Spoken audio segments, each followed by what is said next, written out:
Order order order. வக்கீல் sir, என்ன போனை நோண்டிட்டு இருக்கீங்க? ஆர்டர் தான் சார் பண்ணிட்டு இருக்கேன். நாளைக்கு கெஸ்ட் எல்லாம் வீட்டுக்கு வராங்க. அவங்களுக்காக மை ஃபுட் மை பிரைஸ் ஆப்ல ஃபுட் ப்ரீ புக் பண்ணிட்டு இருக்கேன். அதுல நமக்கு பிடிச்ச டிஷ்ஷுக்கு நம்மளே விலையை நிர்ணயிக்கலாம். வாவ், நானும் பண்ணிடுறேன். பிரியாணி பாளையத்தின் the brand new app my food my price நமக்காக.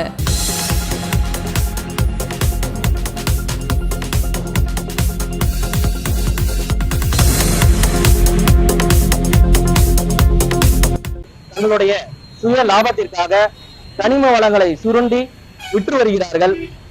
அது போன்ற இன்று காலை தனியார் கான்ட்ராக்டாளர் வளரன்கோ இவர் தன்னுடைய தனிப்பட்ட லாரியில் சாயல் மண், அதாவது பூமியில் இருக்கக்கூடிய மண் எடுத்து வாகனம் நிறைய நிரப்பி கொண்டு வந்துட்டு இருக்கிறாரு. அதுக்கு மாநகராட்சியினுடைய சாலையை பயன்படுத்தி இருக்காங்க.